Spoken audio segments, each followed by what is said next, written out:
I want to show you Chad. I had lots of fun cutting his hair. He has way less hair than the girl dolls because I didn't want it to be too puffy and too all over the place. But as is with the articulated dolls, so their head turns really well, and it also does this.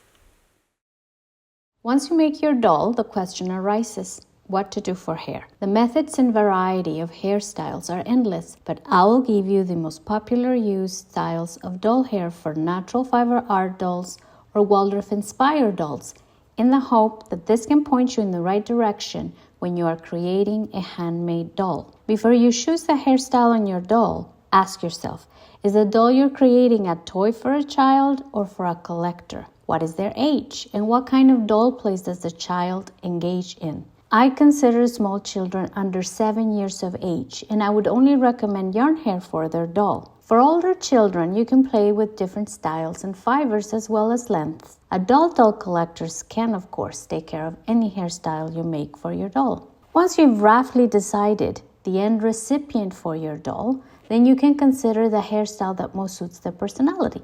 And here, let me stress the point: the age and personality of your doll. If, for example, you're using a doll body pattern for a baby with lots of curved limbs, and you sculpt the face with like young child proportions, chubby cheeks, quite round, etc., the doll would look very odd if you give it long hair. So, think not only of the end recipient for the doll, but of the personality and age of your doll, so that you can choose a style that is both practical and that enhances your doll's personality. So now, let's get into the different and most common used styles to make doll hair. Brush mohair wig for a fluffy and soft look. Dolls for small children or more Waldorf-inspired dolls usually have this hairstyle, not just for the ease of use and simplicity, but it's because the more traditional techniques that's been used. When you choose to work with mohair, there are two considerations: whether to use the long staple mohair that creates the fluffy cup, or instead use the boucle mohair that gives you a more curly look. For my review of dolimo and wild brushable yarns and the different ways you can use them, please head over to my blog for that comparison. For the fluffy style, you will crochet or knit a cap, basically a wee hat, that will fit your doll quite snugly. I personally crochet the caps. The easy version is to then brush it with a wire comb, a wool teaser, or a clean pet brush in order to lift more of the hair fibers from the nylon binding, which in turn creates the fluffy hairy halo. Another more intense method that creates better results is to pull as much of the mohair fiber to the other side of your work as you make each stitch. You don't have to brush it with a wire comb to bring any fiber out, as it's already there. This is the fluffiest, most adoring look on your doll. I've included this method in many of my doll making ebooks as well as in my online courses. You can also watch a detailed video here on the channel on making baby doll hair. This is such a beautiful and understated way of adding hair to your doll. It is both playful and practical, as with time the doll's hair will mat a little, but you can tease it again and revive the cap quite easily. A little note here: please remember that the fact that the doll ages in appearance as time goes by is one of the most wonderful aspects of creating this style of doll. The doll is not static, frozen in time, as with a plastic, ceramic, vinyl, or resin doll. It takes life experiences of its own, and it ages along with your child or with you. For suitable mohair yarn, please abstain from using mohair meant for knitting. The staple of the fiber is just not long enough to cover the doll's head properly. Stick to mohair yarn specifically created for doll making. I strongly recommend wild brushable or dolimo, as these yarns were designed and created by doll makers themselves, who knew exactly what was needed in a yarn in order to turn it into the fluffiest, most endearing doll wig made with mohair. Not only do the yarns have the longest staple I've seen, but the hair colors they come in are beautiful and very grounding.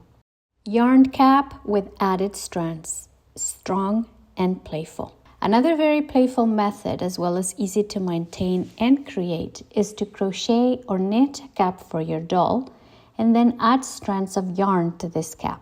You can use the same yarn as the cap to minimize shock value, but you can also get very creative and not only vary the color of the yarns used, but also the type and fiber. Think of adding different shades of the same color, more texture, or even funky yarns if you're making a fantasy doll. This is the style that most attracted me when I started creating dolls, and I loved using all kinds of hand-spun yarn to add more texture to the doll's hair. This is also the easiest to create, so it has the smallest entry barrier when you start creating dolls. The way to do this is by attaching the cut strands via knots or loops through the stitches in the cap. This can quickly create a full head of hair, but keep in mind not to add too much yarn or your doll's head will get very heavy. Yarn strands sewn down, the traditional ragdoll style.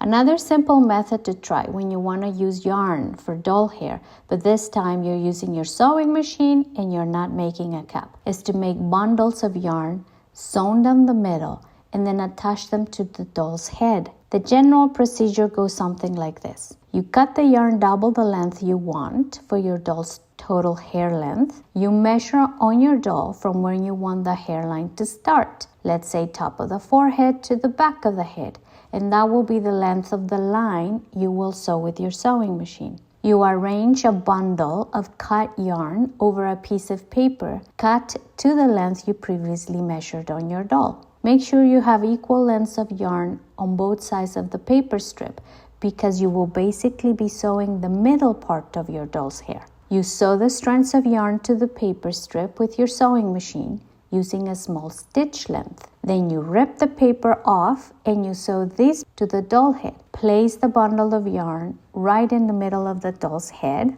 the middle part, and you sew it to the head over the stitches made with your sewing machine using backstitch. In order to secure the strands to the sides, you can sew them down around the head in a circular fashion, creating the hairline. You repeat this process until you have the desired thickness of hair you want. This method gives you the same accessibility as the previous one, meaning you can get very creative in regards to the colors you use on your doll's head and which yarns you use, with the added bonus that is very playful and very fast to create. This is the type of hair that you will find most commonly used in traditional rag dolls. Tibetan lambskin, a natural but tough on your fingers look. This style was quite popular a few years ago for Waldorf-inspired dolls and is still a very suitable type of hair to make for your doll. Tibetan lambskin means that what you're basically using is the hide of the animal with the fur or fiber still attached. There are different varieties of this hide available, but mostly you will find that it's either Kidassia goat, which has very straight hair, or Tibetan lambskin, which has a crimped look with curls at the ends. The process to use this material and turn it into doll hair is simple enough. You cut patterned pieces to make a hat. Think of the pieces of a simple bonnet, one for the main center that goes from the forehead to the nape of the neck, and two crescent moon shapes to the sides. The fewer the seams, the better. I recommend sewing one trial hat with muslin or felt so you can make sure that your pattern or template actually fits your doll's head nicely and neatly. To sew down the cap to your doll's head,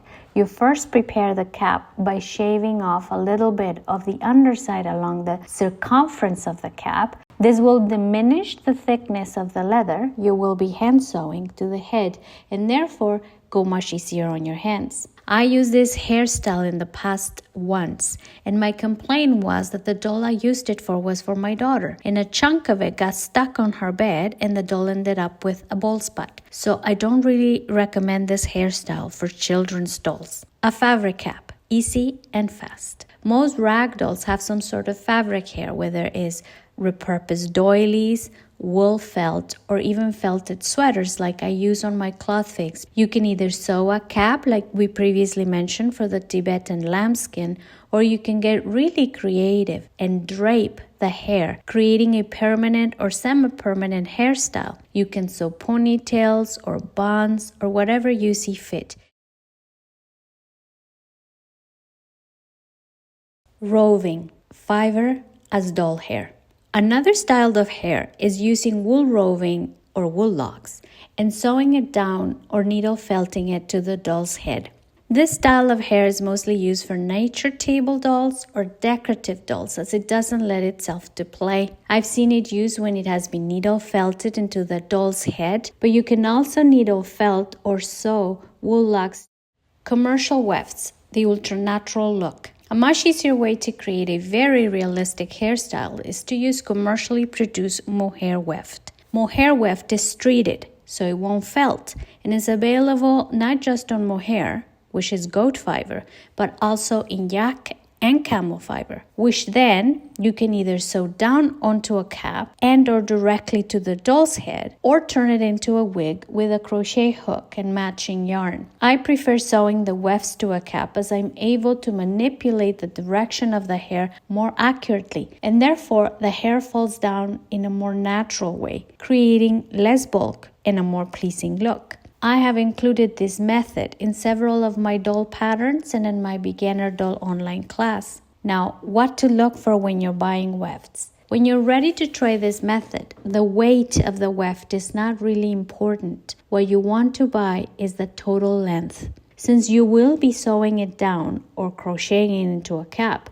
what you need to know is the total length of the weft. I normally use about 120 to 140 inches long for a doll with a 13 to 15 inch head circumference. You can also find a video here on the channel on how I sew wefts to a mohair cap. Wefted locks. Customization at another level. If you've understood the method to use weft, then most likely you will end up coming to the conclusion that you would like to create a weft by yourself using your chosen fiber. You can select any kind of locks, turn them into a weft by sewing into long strips, and then attach these wefts to the doll via your preferred method. It's an extremely natural hairstyle, requires very considerate care, and should it be handled extensively, it really depends on the type of locks you use. I have used Teeswater, Wensleydale, mohair, Surrey alpaca, Bluefez Leicester. If you want to check out the way I turned Surrey alpaca locks into wefts, you can check out this YouTube video. Now, the question will arise, how much fiber to buy? Bear in mind that the longer the fiber, the more you will need, as you need to cover the doll's head based on the length of the weft you will be making. I can give you general guidelines based on my experience. For example, for a doll with a 13-inch head circumference, in locks about 8 to 10 inches long, I would buy about 6 to 8 ounces of fiber. It also depends on how much you're going to space the wefts once you sew them or crochet them along the way. Embroider hair for the detail-oriented. It is not as common in my opinion because it might take considerable amounts of time and effort to create the hairstyle. If you're making little dolls, let's say under 6 inches tall, I believe it is absolutely fine to use embroidery floss for the embroidery. If your doll is a tad larger, then instead of using embroidery floss, you will most likely need a thin wool yarn and a larger needle to go through the knit. Doll wigs, the done for you route. All the styles and methods discussed so far are styles you can make yourself with the actual materials, and they add a lot of insight into how your creativity works. You can, of course, go the purchase route and buy a pre-made wig and sew it down to your doll. This would save hours and hours of work, and you could end up with an extremely nice result. You can find mohair wigs and artificial mohair wigs, so pay attention to what you're actually buying. Ultimately, choosing the right doll hair is about enhancing your doll's personality and ensuring it's perfect for its intended owner. I hope this guide has given you the confidence to experiment and create something truly special. From fluffy mohair wigs to more intricate embroidered styles, the possibilities are endless. Now I'd love to hear from you.